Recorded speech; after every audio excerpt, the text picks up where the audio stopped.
सब चीजें एक साथ ही बताइए। क्वेश्चन करिए सर। एनसीबी की 63 साल की यात्रा को आप किस तरह से देखते हैं और इस बीच क्या उपलब्धियां रही और क्या चुनौतियां रही? आज हम एनसीबी का 63rd जो है एनसीबी डे मना रहे हैं और ये जो हमारी 63 साल की जो यात्रा रही है इसमें हमारे इंस्टीट्यूट ने अभूतपूर्व उपलब्धि प्राप्त की है।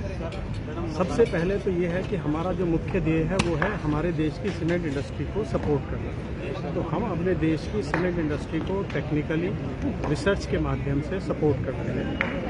और आपको ये जानकर आश्चर्य होगा कि हमारी जो सीमेंट इंडस्ट्री है इंडिया की वर्ल्ड में एनर्जी एफिशिएंसी के टर्म में दी बेस्ट है। इसके अलावा जो इंडस्ट्रियल वेस्ट का यूटिलाइजेशन डिफरेंट टाइप के वो भी हम अपनी सीमेंट इंडस्ट्री में यूज़ कर रहे हैं। तो जहाँ तक जो हमारा चैलेंज था वो था कि हमें अपने सीमेंट का कार्बन फुटप्रिंट कम करना। तो लगभग 1996 की मैं बात करूँगा तो 1 टन सीमेंट से 1.12 टन कार्बन डाइऑक्साइड निकलती थी, जो हम 50% अपने को डीकार्बोनाइज कर चुकी है इंडियन सीमेंट इंडस्ट्री।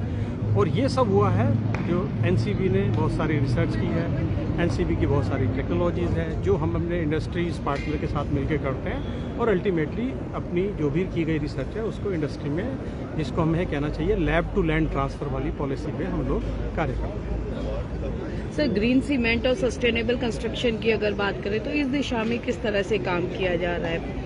तो दो आपने चीज़ें पूछी हैं, एक है सस्टेनेबिलिटी और एक है कंस्ट्रक्शन, ग्रीन कंस्ट्रक्शन। सस्टेनेबिलिटी के अंदर आपका ग्रीन भी आ जाता है और जब ग्रीन की बात करते हैं तो उसमें 2-3 एस्पेक्ट होते हैं। नंबर 1 मटेरियल्स, दूसरा होता है एनर्जी और तीसरा होता है एनवायरनमेंट। तो हम लोग इस तरह से काम कर रहे हैं कि कैसे हम इंडस्ट्रियल वेस्ट को सीमेंट बनाने में यूज़ कर सकें, कैसे हम डिफरेंट काइंड के जो वेस्ट है जिसके अंदर कुछ कैलोरी होती है उसको हम रिप्लेस कर सकें ताकि कोयले की बचत हो। और तीसरा है कि कैसे हम इस टाइप के प्रोसेसेस का यूज़ करें कि ताकि मिनिमम एनर्जी और मिनिमम मटेरियल का वेस्ट हो, अपने एनवायरनमेंट को सेव करें।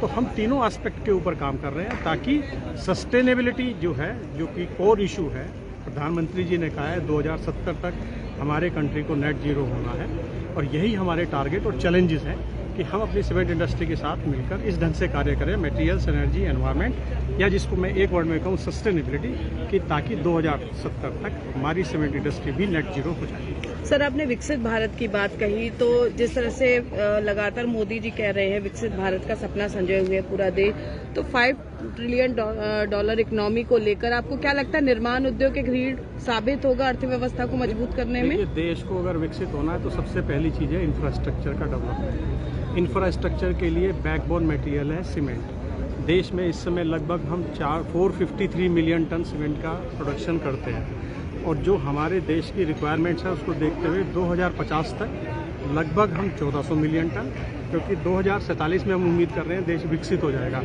और उसके बाद 2070 तक लगभग 1700 मिलियन टन सीमेंट का उत्पादन कर रहे होंगे। तो ये हमारे लिए एक अपॉर्चुनिटी है। हमें डिफरेंट टाइप के मटेरियल्स का यूज़ भी करना है, हमें एनर्जी एफिशिएंसी को भी बरकरार रखना है क्योंकि सीमेंट बहुत एनर्जी इंटेंसिव मटेरियल है। तो हम इस दिशा में काम कर रहे हैं जो प्रधानमंत्री जी ने हमें टारगेट दिया है और उम्मीद है कि हम 2070 से पहले ही हमारी सीमेंट इंडस्ट्री जो है नेट जीरो अचीव करेंगे। इन सब अपॉर्चुनिटीज़ के बीच चुनौतियाँ क्या देखते हैं और उसको पार पाने के लिए क्या रणनीति बनाई है? देखिए, मैंने कहा कि एक तरफ तो हमारा इंफ्रास्ट्रक्चर डेवलप होना है, हमें ज़्यादा सीमेंट का यूज़ करना है। ज़्यादा सीमेंट का यूज़ करेंगे तो मीन्स ज़्यादा रॉ मटेरियल और ज़्यादा एनर्जी लगेगी। तो ये हमारे सामने चैलेंजेस है और दूसरी तरफ हमें सस्टेनेबिलिटी को भी अचीव करना है। तो यही हमारे सामने चैलेंजेस और अपॉर्चुनिटीज़ है कि कैसे अपने एनवायरनमेंट को कम से कम डिग्रेड करते हुए हम जो अपने इंफ्रास्ट्रक्चर को डेवलप कर सके, जिसके लिए ज़्यादा और ज़्यादा सीमेंट की आवश्यकता है। सर, टैक्सेशन को लेकर या कच्चे माल की कॉस्ट को लेकर सरकार से कोई राहत की उम्मीद है या मांग है? तो सरकार ने तो सीमेंट के ऊपर 28% का GST लगता था, ऑलरेडी उसको 18% कर दिया है और सीमेंट इंडस्ट्री ने ये बेनिफिट कस्टमर को पास ऑन भी किया है। उन्होंने सभी न्यूज़पेपर्स में एडवर्टाइजमेंट निकाला था कि we are passing on this benefit to the end user. Thank you.